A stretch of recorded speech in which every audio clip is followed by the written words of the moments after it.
नमस्कार दोस्तों, फिल्मी भोपू के भोपू विश्लेषण के प्रथम एपिसोड में आप सबों का स्वागत है। मैं युगांत बद्री पांडे।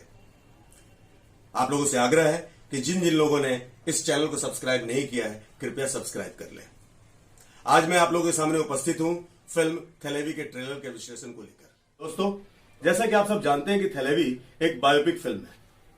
यह फिल्म तमिलनाडु के पूर्व मुख्यमंत्री और साउथ की मशहूर अभिनेत्री जयललिता की जिंदगी पर आधारित है। इस फिल्म को निर्देशित किया है साउथ के एल विजय ने और जयललिता की भूमिका निभाई है बॉलीवुड की पंगेबाज गर्ल कंगना रनावत ने। इस फिल्म में कंगना के अलावे प्रमुख भूमिका में नजर आएंगे अरविंद स्वामी, मधु, भाग्यश्री और प्रकाश राज।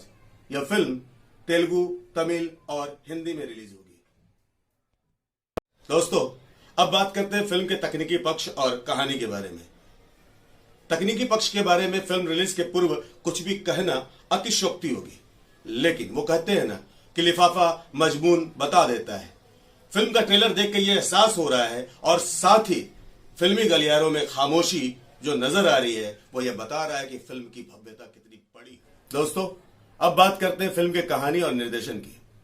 फिल्म के ट्रेलर को देखकर जो कहानी हमें समझ में आती है वो यह है कि अभिनेत्री से राजनीतिक गलियारे तक जयललिता कैसे पहुंची और किन हालातों में पहुंची, और फिर करोड़ों दिलों पर राज करने वाली अम्मा कैसे बनी।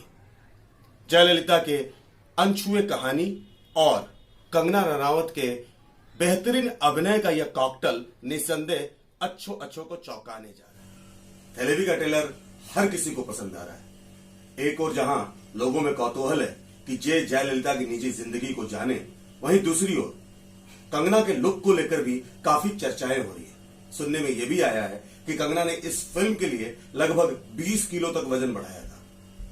वहीं ट्रेलर में एक गाना भी दिख रहा है। अगर इस गाने को भी गौर से देखें तो उसका भी एक अपना मतलब निकलता है। गाने के बोल हैं, चली चली मैं एक नई हवा हूं मैं।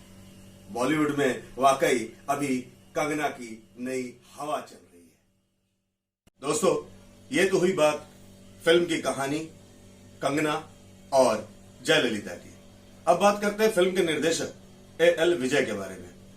दोस्तों, एल विजय साउथ के एक एस्टैब्लिश्ड डायरेक्टर है। इन्होंने अपनी शुरुआत प्रियदर्शन के साथ की थी। शुरुआती दिनों में इन्होंने प्रियदर्शन को असिस्ट किया था। बाद में इन्होंने कई स्वतंत्र फिल्में निर्देशित की है। उनमें से एक प्रमुख फिल्म है थलैवा। दोस्तों, थलैवा का मतलब होता है लीडर, यानी कि नेता। दोस्तों, अब विश्लेषण करते हैं ट्रेलर में दिखाए जा रहे कुछ डायलॉग्स का। दोस्तों, इसमें पहला डायलॉग बोला गया है कंगना के द्वारा कि अभी तो हमने पंख फैलाए हैं, उड़ान अभी बाकी है। अगर आप इस डायलॉग को गौर से सुने तो आपको यह एहसास होगा कि कंगना ने यह डायलॉग बोला तो रियल लाइफ में है, लेकिन उसका कनेक्शन कहीं ना कहीं रियल लाइफ से होता दिख रहा है। आप सब जानते हैं कि पंगेबाज गर्ल कंगना हमेशा बॉलीवुड में पंगा लेते हुए नजर आती है। बड़े बड़े बॉलीवुड दिग्गजों की बोलती बंद कर चुकी कंगना अपने इस डायलॉग से रियल लाइफ के लोगों को चुनौती देते हुए नजर। अब बात करते हैं ट्रेलर में दिखाए गए दूसरे डायलॉग की।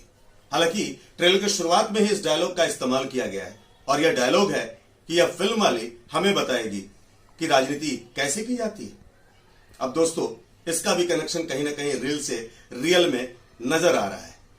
दोस्तों, आपको याद होगा कि पिछले साल कंगना के साथ पॉलिटिकली क्या क्या हुआ। दोस्तों, इस डायलॉग के तुरंत बाद ट्रेलर में एक और डायलॉग सुनाई पड़ता है। वो डायलॉग है, ये मर्दों की दुनिया है और हम एक औरत को आगे करके खड़े हैं। दोस्तों, ये तो बड़ा सहज और सरल है समझना कि भारत एक पुरुष प्रधान देश है, तो उसका असर तो बॉलीवुड पर भी दिखता ही है। और अब बॉलीवुड में कंगना अपना सिक्का जमा रही है तो कई लोगों को विचलन तो होना लाजमी है। अब बात करते हैं इस ट्रेलर के चौथे और महत्वपूर्ण डायलॉग की। ट्रेलर में कंगना बोलती है कि जिस तरह से आज भरी सभा में तुमने हमारा अपमान किया है, वैसा ही अपमान कभी कौरवों ने द्रौपदी का किया था। वो महाभारत की लड़ाई भी द्रौपदी ने जीता था और इस सत्ता की लड़ाई भी ये द्रौपदी जीतेगी।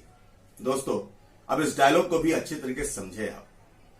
पिछले साल जो घटनाक्रम हुए हैं कंगना के जीवन में पॉलिटिकली, उस घटनाक्रम में एक वीडियो संदेश से महाराष्ट्र सरकार को चुनौती देते हुए कंगना ने कहा था कि अपमान भारी पड़ेगा।